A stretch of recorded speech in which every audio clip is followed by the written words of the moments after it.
성도 여러분 안녕하세요. 화요기도에 오신 여러분 모두를 진심으로 환영합니다. 여러분이 들으신 대로 오늘 유종만 집사님이 여러분의 기도에 힘을 힘입어 수술을 잘 받으셨습니다.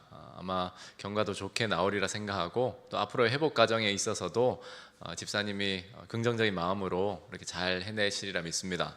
여러분들 생각나실 때마다 기도해 주시고 또 기도하시는 때에 다른 우리 환우분들과 연로하신 어르신들 위해서 꼭 함께 기도해 주시면 감사하겠습니다.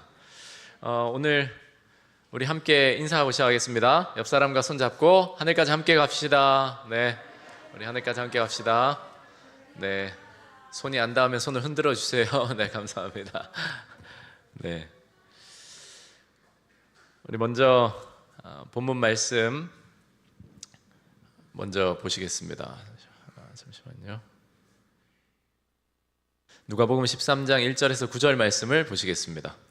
그때 마침 두어 사람이 와서 빌라도가 어떤 갈릴리 사람들의 피를 그들의 제물에 섞은 일로 예수께 아뢰니 대답하여 이르시되 너희는 이 갈릴리 사람들이 이같이 해 받음으로 다른 모든 갈릴리 사람보다 죄가 더 있는 줄 아느냐? 너희에게 이르노니 아니라. 너희도 만일 회개하지 아니하면 다 이와 같이 망하리라. 또 실로암에서 망대가 무너져 치워 죽은 18사람이 예루살렘에 거한 다른 모든 사람보다 죄가 더 있는 줄 아느냐? 너희에게 이르노니 아니라.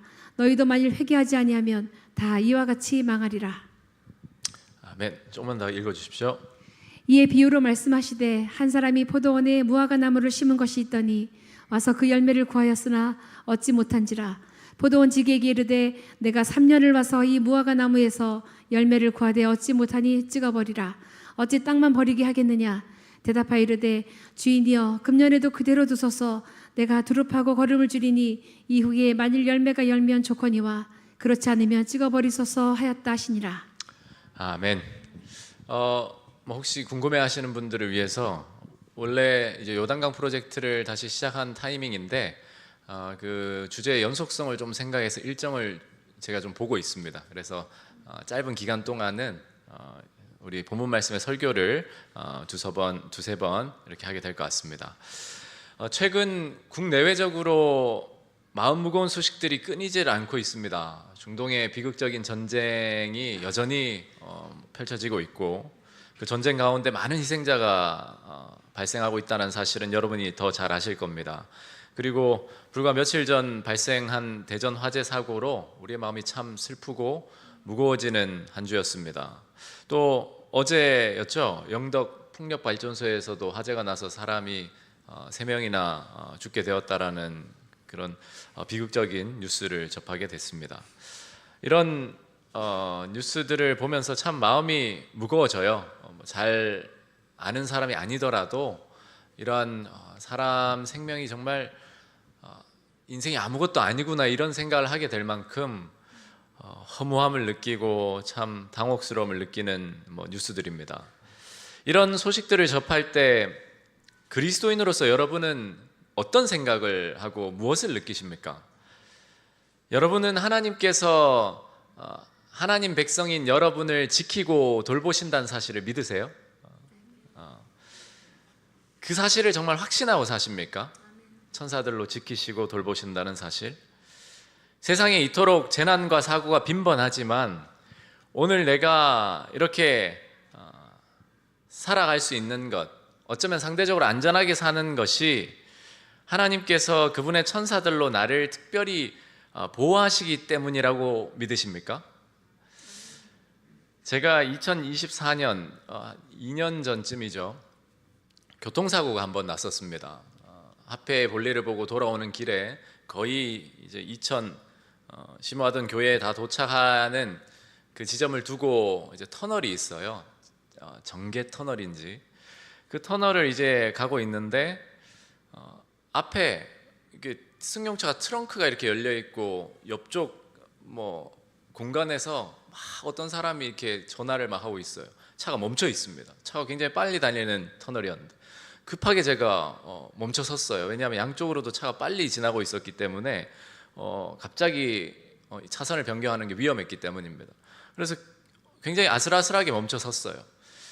그리고 순간적으로 조금 느낌이 쎄해서 이렇게 백미러를 보려고 하는 순간 뒤에서 쾅 부딪힌 거예요. 뭐 저도 정신이 좀 없었죠. 그런데 그 충격이 뭐 제게는 어마어마한 충격은 아니었습니다. 그러나 차가 굉장히 많이 세게 부딪혔죠. 그런데 그 이후에 즉시로 또 한 대가 쾅 부딪히는 거예요. 그리고 이제 상황을 좀 파악해 보는데 연쇄 충돌이 일어난 겁니다. 그런데 터널 아니고 그 앞에 정차했던 그 운전자, 고장난 차의 운전자는 놀래서 막 소리를 지르면서 빨리 와달라고 하고 순간적으로 좀 이게 패닉이 올 뻔했어요. 그런데 당장 내려서 뭘 하기가 위험한 곳이어서 조금 기다렸다가 내려서 보니까 제 차를 박은 차 뒤에 차가 짐을 실은 트럭이었는데 굉장히 많이 찌그러지면서 운전자가 이렇게 엎드려져 있었어요. 그래서 이제 차가 많이 지나니까 거기를 수습할 수가 없어서 일단은 안전한 곳으로 이렇게 나와 있었고, 제 차 뒤에는 그 운전자는 굉장히 목이 아프다는 그 통증을 느끼면서 막 호소를 하고 있었는데, 아주 큰 트럭이 한 대 이제 사고 난 앞을 세우고 그 운전자가 저희를 도와주려고 이렇게 왔었습니다. 왜냐하면 차가 크니까 멀리서도 잘 보이고 다른 차들이 옆으로 지나갈 수 있게. 그런데 그 아저씨, 그 운전 기사님이 뒤에 상황을 좀 보고 와서 하는 말이 뒤에 운전자가 돌아가신 것 같다. 딱 이야기를 하는 거예요. 그리고는 얼마 지나지 않아서 이제 119도 오고 보험회사도 오고. 그런데 제 차는 운전을 하는데 무리가 없을 만큼 찌그러졌어요. 스타렉스였는데 후방이. 그래서 여러 사고가 수습되고 그 뭐 경찰도 와서 이제 연락처도 받아가고 해서 저는 제 차를 끌고 오는 상황이었습니다. 이제 돌아오는데 만 가지 생각이 들더라고요. 그런 경우는 또 처음 경험해보고. 제 마음에 어떤 생각이 들었을까요? 하나님이 나를 지키셨다라는 생각과 감사하다는 생각이 들었을까요? 한편으로는 그 생각이 들었습니다. 이런 상황에서 내가 큰 사고를 당하지 않고 하나님이 나를 지켜주셨구나 라고 생각하면서 운전하는데 뭔가 찜찜한 거예요. 왜 찜찜하냐면, 그렇다면 이 사고로 죽게 된 사람은 하나님이 지키지 않으셨나? 그 현장에서 하나님이 그분의 팔로 천사들로 지키시는 김에 그 뒤에 트럭 그 정말 새벽 일 하고 힘들게 이렇게 지나가시는 그런 상황이었어요. 대략 예측하기는. 그래서 너무 졸려서 이렇게 못 보고 박으신 것 같았는데, 그 자리에서 그럼 천사들에게 뭐 남바 잘 보고 내 백성 잘 보호해라 이렇게 하셨을까? 그런 생각을 하니까 살짝 감사한 마음이 사라지기 시작하는 거예요. 그러면서 만약에 하나님 백성을 하나님이 지키신다 손 치더라도 그러면 항상 지키시나? 또 그렇진 않단 말이에요. 그래서 그 주에 교회에 이제 감사헌금을 내려고 하는데 헌금이 잘 안 내지는 겁니다. 만약 어떤 단순한 접촉사고였고 뒤에 사람도 그냥 목을 잡고 내렸다면 저는 그냥 감사헌금 냈을 것 같아요. 그런데 뒤에 사람이 그렇게 끔찍하게 그런 사고, 불의의 사고로 죽게 되었다는 사실을 알고 있으니까 왠지 모르게 감사헌금이 되어지지 않더라고요. 그러면서 많은 생각을 하게 됐습니다. 사실은 여러분, 하나님이 우리를 언제나 지키시고 보호하신다라는 고백과 믿음은 신앙인으로서 가져야 할 아름다운 믿음이고 자세입니다. 그건 나쁜 게 아니에요. 하나님은 분명히 성경에 그분의 백성을 친히 그분의 능력의 팔로 지키시고 천사들로 보호하시겠다 약속하셨어요. 그 사실을 부정할 필요가 없습니다. 이사야서에도 보면 한번 읽어봐 주시겠어요? 너는 두려워하지 말라. 내가 너를 구속하였고 내가 너를 지명하여 불렀나니 너는 내 것이라. 내가 물 가운데로 지날 때에 내가 너와 함께 할 것이라. 강을 건널 때에 물이 너를 침몰하지 못할 것이며 내가 불 가운데로 지날 때에 타지도 아니할 것이요 불꽃이 너를 사르지도 못하리니. 아멘. 분명한 약속이 있잖아요. 그러면 이런 약속들은 우리에게 어떤 의미를 지니는 걸까? 우리가 하나님이 모든 이런 재난과 사고, 어떤 화재든 전쟁이든 이런 데서 우리를 지키시고 보호하신다는 걸 믿고 감사하는 게 나쁜 것인가? 그렇지 않습니다. 하나님이 주신 약속을 믿는 것인데요. 그러나 우리는 한번 좀 더 깊은 그 성찰로 들어가 볼 필요가 있어요. 비극적인 전쟁이나 끔찍한 사고 혹은 갑작스러운 질병으로 세상을 떠난 이들은 우리와 달리 하나님을 믿지 않았기 때문에, 혹은 하나님께서 지키지 않으셔서 그런 일을 겪은 것일까? 또는 그 사람들이 우리와 종교가 다르기 때문에, 이슬람교고 불교고 그렇기 때문에 하나님께서 지켜주지 못하신 것일까?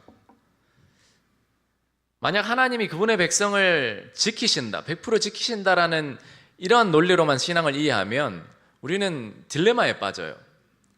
첫째는 그럼 사고를 당하고 그런 재난을 당하는 사람들에 대한 하나님의 품성, 그 사람들이 그렇게 두시는 하나님의 품성에 대해서 물음표가 생겨요. 사랑이신데. 또 하나는 신실한 하나님 백성에게도 그런 일이 있을 수 있습니까? 있단 말이죠. 그러면 그 수많은 경우에 대해서는 그 사람들이 믿음이 적어서인가? 아니면 조금 우리가 성경을 안다 하면 반대로 믿음이 너무 커서 그걸 감당하게 하시는 건가? 저는 오늘 우리가 읽은 본문을 통해서 이 무거운 질문들을 조금 대면해 보고자 합니다. 재난이 일상화된 시대에 비극적인 일들과 정말 당혹스러운 일들이 우리 피부에 가까이 와닿는 이때에 그리스도인으로서 우리가 어떤 마음가짐과 생각을 해야 할지를 함께 고민해 보고자 합니다. 오늘 본문에는 당시 유대 사회를 뒤흔들었던 두 가지 비극이 등장해요. 하나는 빌라도 총독이 성전에서 예배를 드리던 갈릴리 사람들을 잔인하게 학살한 인재였습니다. 워낙 유대인들이 말도 안 듣고 자꾸 반역을 일으키니까 로마 총독 이 빌라도가 무력으로 제압했는데 정말 복수심에 가득 차서 화가 나서 끔찍하게 이런 살인을 저질렀어요. 또 하나의 사건은 당시에 세워졌던 실로암 망대가 무너져서 18명이 압사당했던 천재지변이었습니다. 이러한 두 비극적인 사건들에 대해서 당시 유대인들이 많은 생각과 많은 말들을 했는데 그 소식을 예수님께 전하면서 오늘 본문의 이야기가 나온 거예요. 유대인들이 예수님께 그 소식, 비극적인 이야기를 하면서 은근히 어떤 말을 했냐면 그 사람들이 하나님께 죄를 범한 사람들이고 갈릴리인들이면 유대인들 입장에서는 부정한 사람들이거든요. 그래서 그런 일들을 경험했다라는 뉘앙스로 예수님께 소식을 전달했던 거예요. 그때 예수님이 하신 말씀이 오늘 읽었던 이 누가복음의 말씀입니다. 당시에 유대인들은 철저히 인과응보적 사고에 갇혀 있었어요. 비참하게 죽은 그 사람들을 보면서 무슨 큰 죄를 저질렀길래 저런 끔찍한 일을 당했나 이렇게 생각했어요. 또 그렇게 생각하면 반대로 사고를 당하지 않은 자신들을 보면서 무엇이라고 의기양양하게 말했냐면 우리는 하나님께서 의롭다 하신 백성이고 하나님이 지키시는 사람들이다라고 믿고 살았어요. 영적인 우월감과 안도감에 빠져 있었습니다. 예수님은 바로 그러한 위험한 생각을 깨트리길 원하셨어요. 사고를 당한 이들이 남겨진 자들보다 죄가 더 많아서 그렇게 된 것이 아님을 명확히 선을 그으셨습니다. 여기 보시면 다른 모든 갈릴리 사람보다 죄가 더 있는 줄 아느냐 하면서 너희에게 이르노니 무엇이라고요? 아니라 분명히 이야기합니다. 죄가 더 있는 게 아니다. 망대가 무너져서 18사람이 죽었는데 너희보다 죄가 많아서 그런 일을 당한 줄 아느냐? 아니라는 거예요. 예수님은 사고의 원인이 죽은 자들의 죄에 있는 것이 아니라고 분명히 단언하십니다. 그러므로 우리는 이 말씀에서 타인의 불행을 바라보는 우리의 왜곡된 시선을 주의해야 합니다. 어떤 비극적인 일들이 벌어지거나 재난이 있을 때 우리는 은근히 우리도 의도적으로 생각하지 않지만 은근히 마치 하나님께서 우리만 지키시고 우리만 보호하신다는 생각을 할 수도 있어요. 물론 신학적으로 깊이 들어가면 하나님께서 그분의 백성을 지키시는 권한이 있으시고 사단에 속한 자들은 어떤 면에서 하나님의 보호하시는 손길을 떠난 영역이 있습니다. 그럼에도 불구하고 하나님의 품성은 하나님을 믿든지 믿지 않든지 그들을 향한 사랑을 통해서 회개케 하시고 구원하시고자 하는 그 사랑을 가지고 계시잖아요. 물론 세상에는 뿌린 대로 거두는 법칙이 존재합니다. 부주의하고 부정직한 삶은 재난을 자초할 확률이 높아요. 음주운전을 하는 사람보다 안 하는 사람이 훨씬 더 사고율이 적잖아요. 부정직하게 불의하게 사는 사람이 궁극적으로 좋지 않은 일을 당할 확률이 훨씬 높잖아요. 뿌린 대로 거두는 것이죠. 그러나 우리가 살아가는 이 삶 속의 생애 가운데서 보거나 경험하는 이 비극들이나 재난들은 그 원인이 그렇게 천편일률적으로 단순하지가 않습니다. 도저히 이해할 수 없는 사고나 질병이 신실한 그리스도인들에게도 찾아온다라는 거예요. 이것은 인간의 이해의 영역이 아닌 하나님의 신비와 섭리의 영역이에요. 우린 그것을 다 설명할 수가 없어요. 이해할 수도 없습니다. 그러므로 어떤 비극적인 일들을 당한 이들을 보며 그들이 교회를 다니든지 교회를 다니지 않든지 뭐 이슬람교인들이든지 누구든지 나보다 죄가 많아서 저런 일을 당한다는 생각은 철저히 버려야 합니다. 그러한 생각이 들어오지 못하게 해야 합니다. 예수님은 오늘 본문에서 놀라운 시각의 전환을 보여주고 계세요. 그 비극의 원인을 죽은 자들에게서 찾지 않으시고 오히려 그러한 사고를 바라보는 살아남은 자들이 어떻게 생각하고 있는지를 물으시는 거예요. 예수님이 이 사람들이 왜 죽게 됐죠? 라고 묻는 그 질문에 이러해서 저러해서 죽었다라고 묻는 게 아니라 그 사고를 바라보는 너는 어떠한 생각과 마음을 가지고 있느냐예요.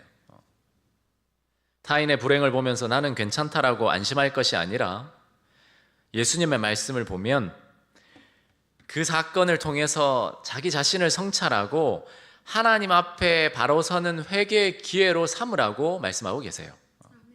예수님이 강조하신 핵심은 이것입니다. 하나님의 보호하심을 부정하라고 하신 게 아니에요. 그런 말씀이 없어요. 당연히 하나님은 그분의 백성을 보호하십니다. 우리는 그것을 신뢰해야 해요. 그러나 그 하나님의 보호하심을 마치 나의 의로움이나 타인의 죄와 연결짓는 것을 주의해야 한다고 말씀하시는 거예요. 타인의 비극을 나의 신앙을 확인하는 도구로 삼지 말고 도리어 그 비극 속에서 우리 인생의 유한함과 하나님 자비의 절대적인 필요성을 깨달으라는 간곡한 경고입니다.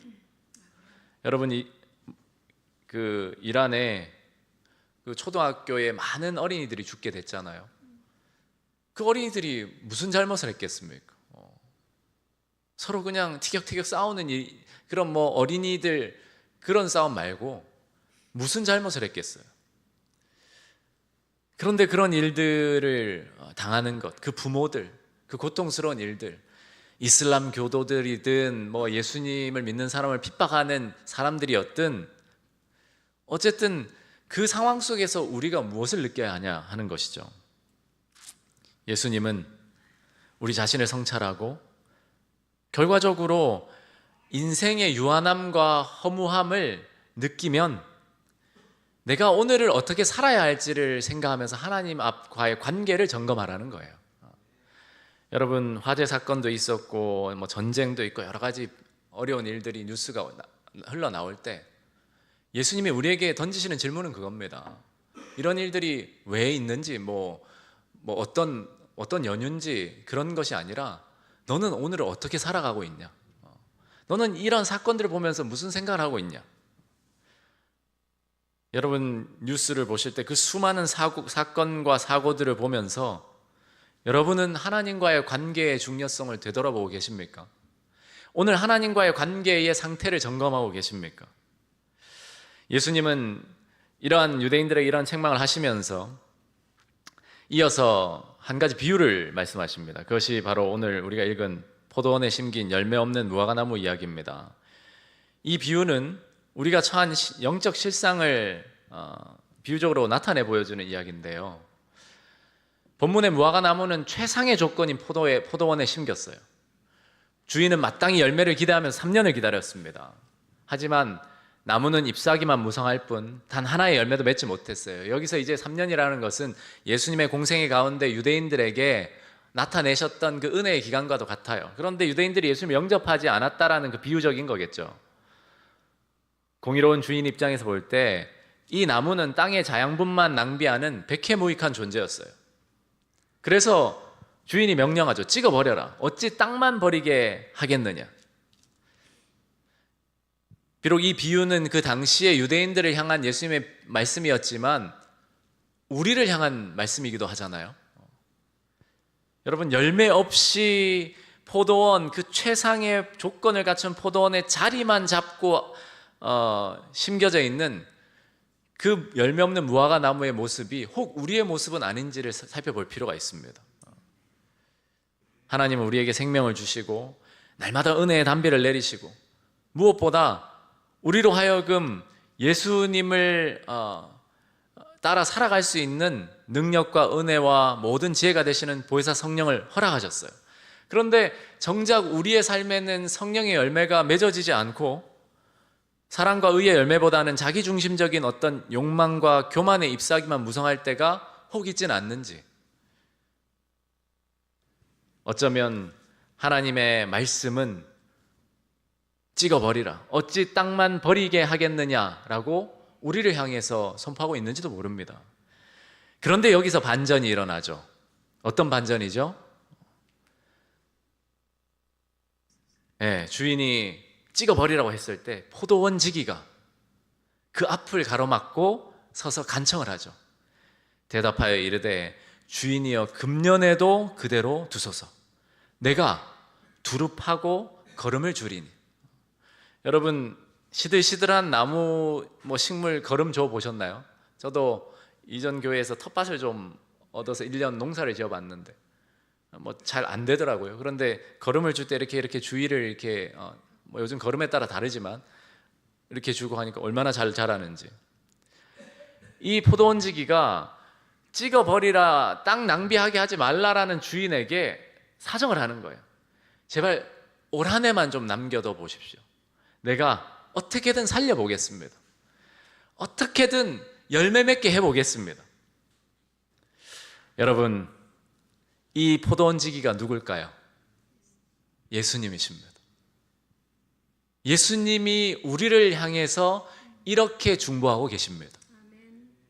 여러분, 그러니까 사실 우리는 인생의 엄청난 신비를 여기서 발견해요. 우리가 오늘 아침 무사히 눈을 뜨고 사고 현장을 비껴가고 바로 옆에서 누군가는 죽어가는데 나는 죽지 않고 살아남고 여전히 예배의 자리에 앉아서 하나님을 예배할 수 있는 진짜 이유가 무엇일까? 그것은 내가 남들보다 더 의롭거나 운이 좋아서가 결코 아닙니다.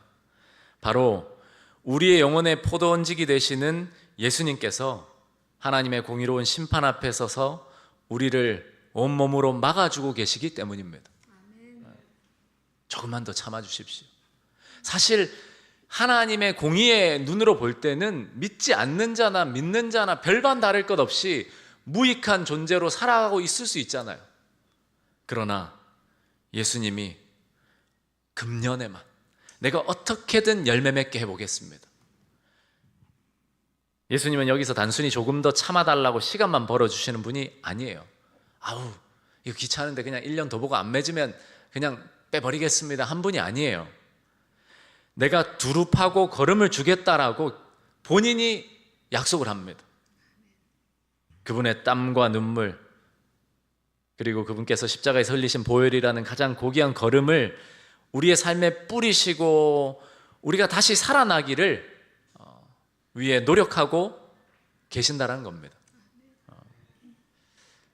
여러분, 그러니까 우리가 생각해 보아야 할 것은 예수님은 우리를 향해서 너 열매 맺나 맺지 않나 이렇게 시험하고 주목해서 보고 안 맺으면 벌 주고 하신 분 결코 아니에요. 결심하시고 어떻게든 우리에게 열매 맺는 삶을 경험하게 하기 위해서, 우리가 성장하게 하기 위해서 예수님이 직접 친히 노력하시고 애쓰시고 도우시고 함께 하신다라는 사실입니다. 그러므로 오늘 우리가 사는 이 오늘이라는 이 시간은 금년에만 그대로 두소서라고 간청한 예수님의 그 중보의 기도 때문에 허락되어진 은혜의 시간들입니다. 여러분, 오늘을 우리가 산다라는 것. 사실 그 학교에 다니는 불쌍한 어린이들이 갑자기 죽게 된 것이 그들이 뭐 예측한 겁니까? 여러분, 우리라고 전쟁이 안 일어날 수 있을까요? 오늘이라도 북한이 이거 기회다, 세계의 정세가 이렇게 혼란한 틈을 타서 뭐 미군도 빠지고 한다는, 한번 끝장을 내보자, 미사일을 쏜다면 그게 허무맹랑한 소리일까요? 아니요. 우리는 그 어떤 나라들보다 전쟁이 날 위험이 높은 나라입니다.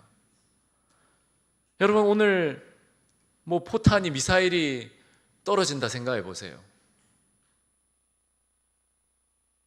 그렇게 생각해 보면 정말 오늘이라는 이 시간이 얼마나 귀한 시간인지, 그리고 이 시간을 위해서 예수님이 어떻게 우리를 위해 애쓰고 계신지를 생각한다면 우리는 우리의 삶에 대한 태도나 마음가짐을 바꿔야 할 거예요. 우리가 비극적인 뉴스의 그 어떤 주인공이 되지 않고 그대로 두어진 이유는 우리가 그럴 만한 자격이 있어서도 아니고, 그렇게 끔찍한 일을 당한 사람들보다 뭔가 더 나은 삶을 살아서가 아니에요. 오직 이유가 있다면 다른 어떤 하나님의 섭리나 신비의 영역은 우리가 알지 못하지만 적어도 우리가 오늘을 살아가고 있다는 것은 예수님의 거룩한 포도지기에 그 눈물 어린 중보가 있기 때문입니다. 이 사실을 깨닫는다면 우리는 비로소 타인을 향한 정죄의 시선을 거두고 나를 여전히 그대로 두시는, 살게 하시는 주님의 은혜 앞에 겸손히 엎드리게 될 겁니다. 포도원지기 되시는 예수님이 주인의 그 도끼날을 막아서면, 어떤 명령을 막아서면서 금년에 또 그대로 올 한 해만 좀 그대로 둬 보십시오 라고 간구하신 이유가 있습니다. 단순히 심판을 뒤로 미루기 위함이 아니라 말씀하신 것처럼 이후에 만일 열매가 열면 좋겠거니와, 그 목적은 열매 맺게 하기 위함이에요. 그러니까 오늘 우리가 여러 사건 사고와 재난을 이렇게 보면서도 여전히 우리가 거기에 해당이 되지 않는다라는 것은 결코 우연이 아니라 우리에게 사명을 주셨기 때문입니다. 살아있다라는 건 어떤 면에서 사명이 있다라는 거예요. 그냥 뭐 집사 직분을 받고 장로 직분을 받아서 사명이 있는 것이 아니고, 하나님을 믿는 사람이 살아있다는 것, 숨쉬고 있다는 건 무조건적으로 사명이 있다는 겁니다. 열매를 맺어야 할 사명. 하나님은 우리가 여전히 부족하고 열매가 없음을 아셔요. 그럼에도 우리를 찍어버리지 않으시는 이유는 그분의 거룩한 손길이 닿으면 반드시 우리의 삶에 성령의 열매, 사랑의 열매가 맺힐 것이라는 예수님에 대한, 그분의 독생자에 대한 신뢰가 있기 때문입니다. 지금 우리가 누리는 시간은 그저 안전한 권리로서가 아니라 주님이 그분의 눈물로 사오신 변화의 기회입니다. 또한 예수님이 우리의 포도원직이 되시듯이 우리 또한 어떤 의미에서는 세상을 향한 하나님의 포도원의 포도원지기들입니다. 비극을 당한 세상을 보면서 야, 나는 무사하니까 다행이다, 우리 가족은 안 다쳤으니까 다행이다, 안심하는 것은 인간의 본성일 수는 있겠지만 예수님 마음은 아니에요. 오히려 우리가 기도드려야 할 것은, 지난번에도 말씀드렸지만, 비록 예수님의 재림이 가까우면 이런 일들이 있을 거라고 예언이 되어 있었다 할지라도 우리는 거룩한 저항의 기도를 드려야 된다 말씀드렸잖아요. 예수님, 저들을 그대로 둬주십시오. 적어도 올 한 해라도 제가 복음을 전하며 예수의 걸음을 주고 어떻게든 살려보겠습니다. 이것이 포도원지기로서의 우리의 기도가 되어야 합니다. 여러분, 가족들, 친구들, 이웃들, 어떤 면에서 하나님의 일반의 말씀은 찍어버리라, 자리만 차지하고 있지 않느냐라고 선포될 때 우리의 입장은 안 그래도 복잡한데 찍어버립시다가 아니라 예수님의 기도처럼 금년에만 그대로 두십시오. 제가 어떻게든 걸음을 주고 두릅하고 잘 가꾸고 살려보겠습니다 라고 기도할 사람이 필요하다는 거예요. 기다림은 방관이 아니라 기회입니다. 하나님께서 우리를 포도원지기로 부르셨습니다.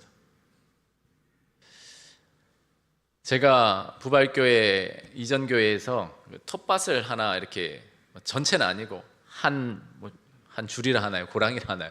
그걸 한번 받아서 재밌게 농사를 지었어요, 아이들하고.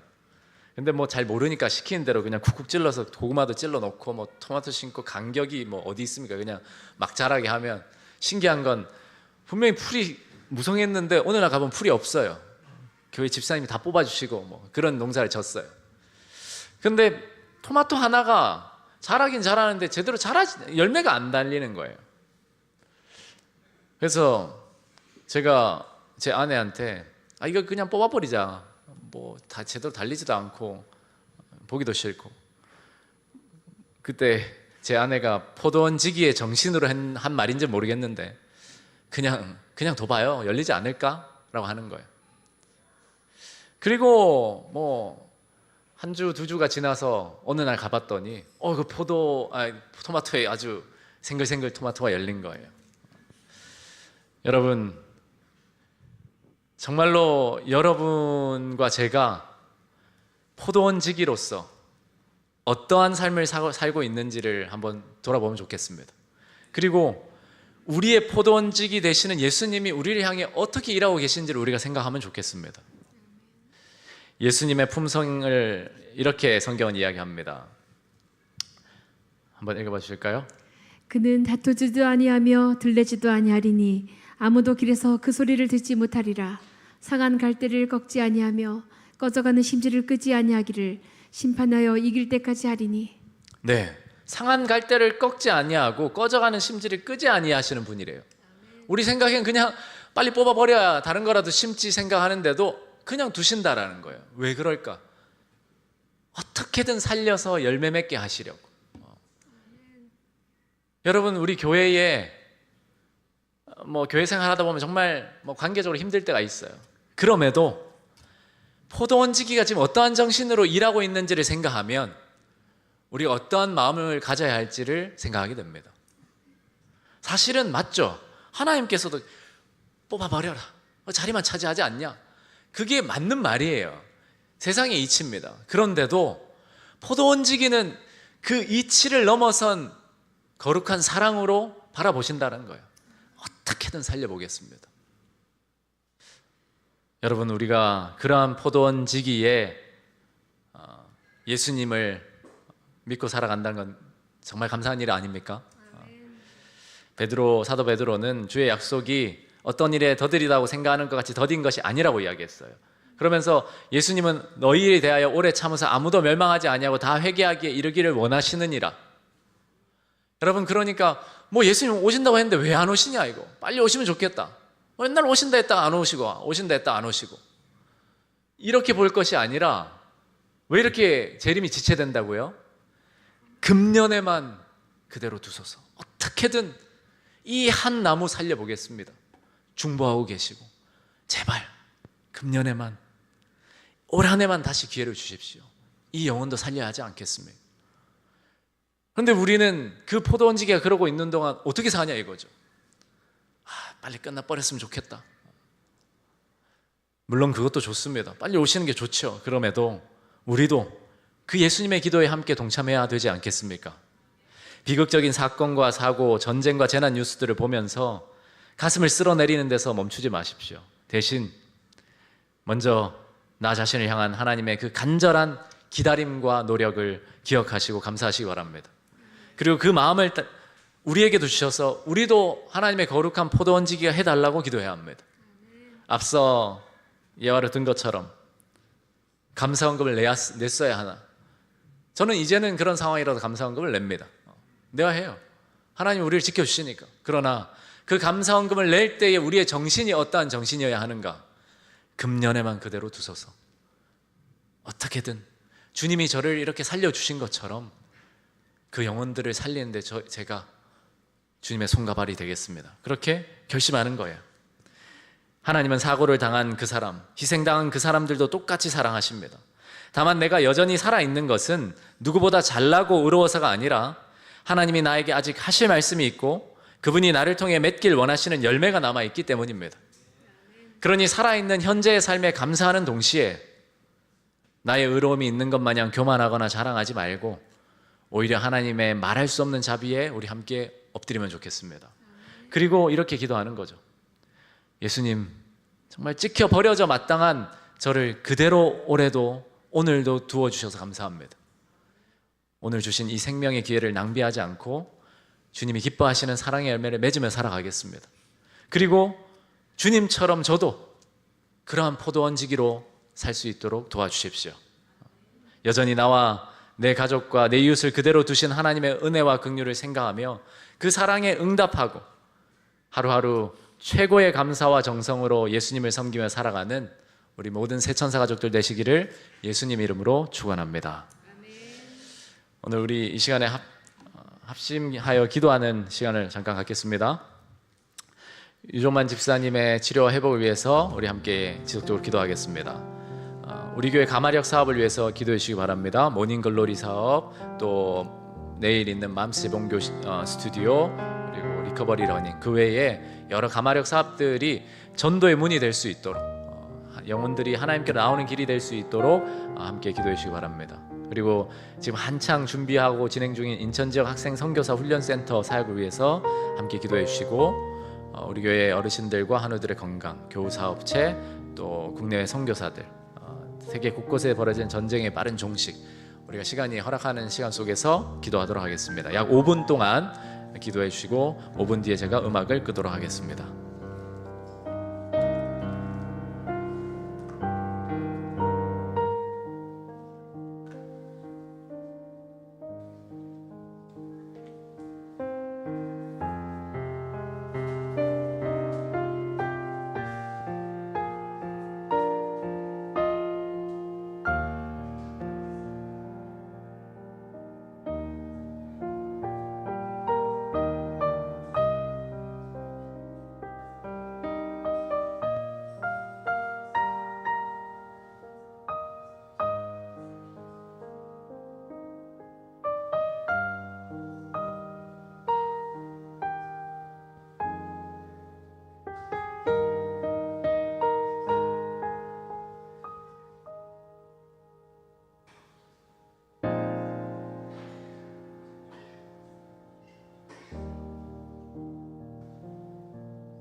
네, 우리 곁에 있는 두 분 혹은 세 분씩 오늘 받은 말씀을 나누는 시간을 갖도록 하겠습니다.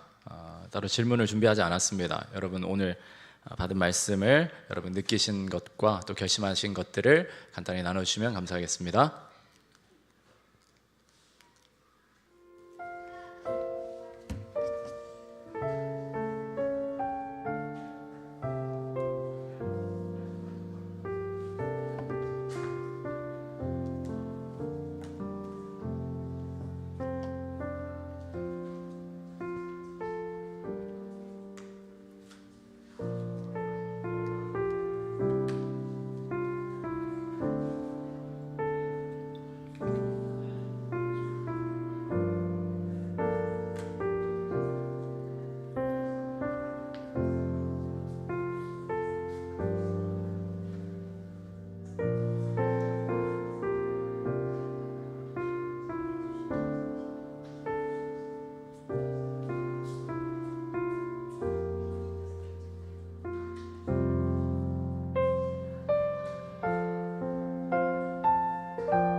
일 분 뒤에 마무리하도록 하겠습니다.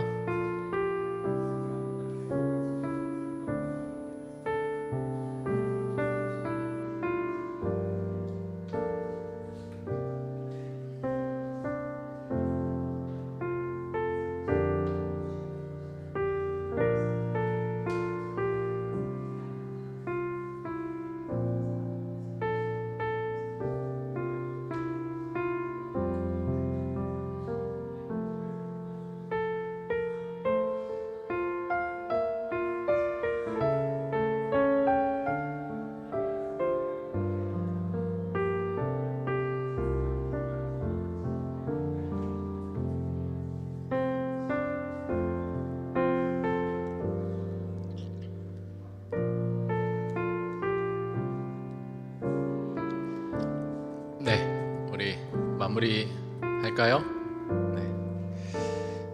네, 제가 기도하고 하여 기도에 마치도록 하겠습니다.